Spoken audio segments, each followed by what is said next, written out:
At first glance, it's barely a speck on the map, a patch of land surrounded by endless water, the kind of place you might overlook, pass by or circle from above without giving a second thought. But if history teaches us anything, it's this: size does not determine power. Because some of the most monumental shifts in global history didn't begin in empires or capitals. They began on tiny islands, and one of them, barely large enough to hold a town, ended up shaping the fate of entire continents. This is the story of Saint Helena. Saint Helena was discovered by Portuguese sailors in 1502, but it remained largely untouched for decades.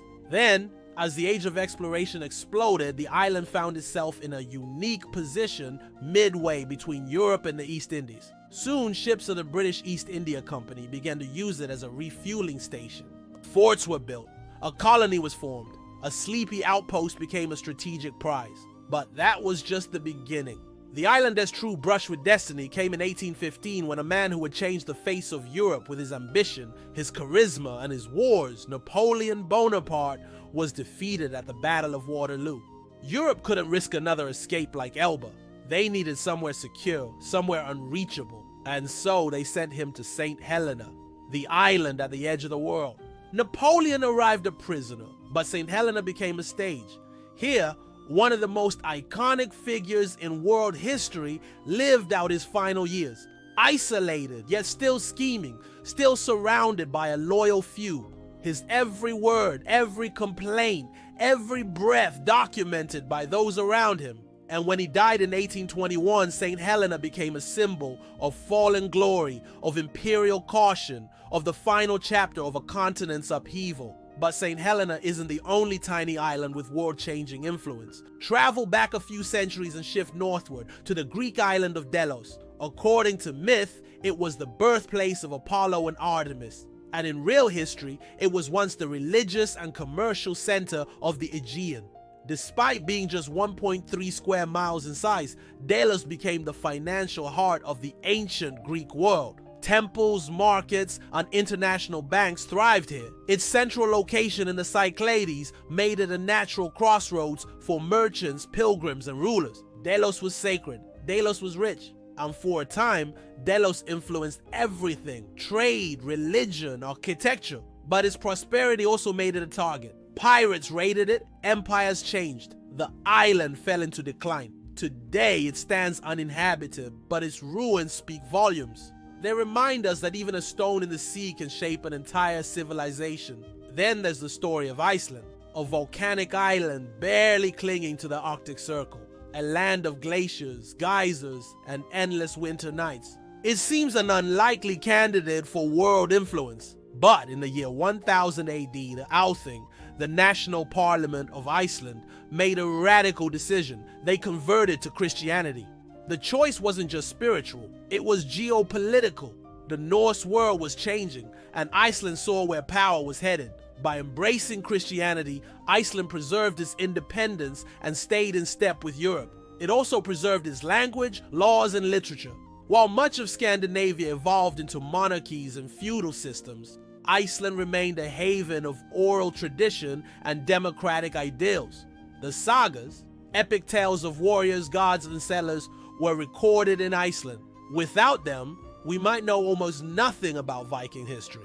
In this way, Iceland became the library of the North, saving the memory of an entire culture. Another island, equally cold but even more isolated, holds one of the most tragic and consequential stories in human history.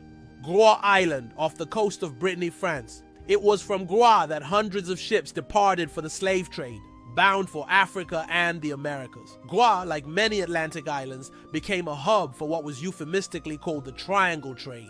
Goods from Europe to Africa, enslaved people to the New World, and sugar, cotton, and tobacco back to Europe. The island itself was small, just over 5 square miles, but it played a part in one of the darkest systems of human exploitation the world has ever seen. Fortunes were made, empires expanded, lives were destroyed. And though the island itself may not appear in most history books, it was one of many minor cogs in a massive, brutal machine. Some islands are remembered for glory, others for tragedy. All leave a mark. One such island, small, volcanic, and fiercely contested, lies in the Caribbean Sea, Hispaniola. Divided today between Haiti and the Dominican Republic, Hispaniola was the site of Christopher Columbus's first settlement in 1492. But what followed wasn't discovery, it was conquest. The Taino people who lived there were decimated by disease, slavery, and violence. The island became a launch pad for Spanish colonization across the Americas. Silver and gold from the mainland flowed back through Hispaniola's ports. Plantations rose, resistance grew. Fast forward to 1791. On the western side of the island, enslaved Africans led by visionaries like Toussaint Louverture and Jean-Jacques Dessalines launched the Haitian Revolution. It was the first and only successful slave revolt in the New World. By 1804, Haiti declared independence. The world trembled. The US and European powers feared it would inspire rebellions in their own colonies. It did! The shockwaves of Haiti's victory reshaped diplomacy, trade, and race relations forever. And it all began on an island roughly the size of South Carolina. But if you want to see an island that changed the world, not by war or revolution, but by discovery, look no further than Galapagos. Located 600 miles off the coast of Ecuador, the Galapagos Islands are tiny, rugged, and teeming with life. It was here, in 1835, that Charles Darwin arrived aboard the HMS Beagle. As he observed the unique variations of finches, tortoises, and other species, a theory began to form: natural selection. Years later, Darwin would publish On the Origin of Species, revolutionizing biology and challenging religious dogma across the globe. The Galapagos didn't just change science, they changed how humanity saw itself.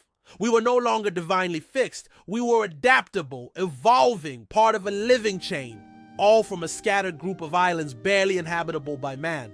And then there is Singapore, a tiny island city-state at the tip of the Malay Peninsula. With limited natural resources and a landmass smaller than most global cities, Singapore should have been overshadowed. But under visionary leadership, strategic location, and sheer willpower, it became an economic powerhouse. Today, Singapore is one of the wealthiest, most efficient nations on Earth. It controls shipping lanes. It influences finance, culture, and innovation. A reminder that modern islands too can change the tides of global history. From St. Helena to Singapore, from Iceland to Hispaniola, the story is the same. Size is no measure of significance. These islands became pivots in the machinery of history, sometimes by chance, sometimes by force, always with lasting consequence. Because in the end, it's not the size of the land that matters, it's what happens there. Who rises, who falls, what ideas are born, what fires are lit, and how far the ripples travel. So next time you look at a tiny island on a map, remember, that dot may have changed the world,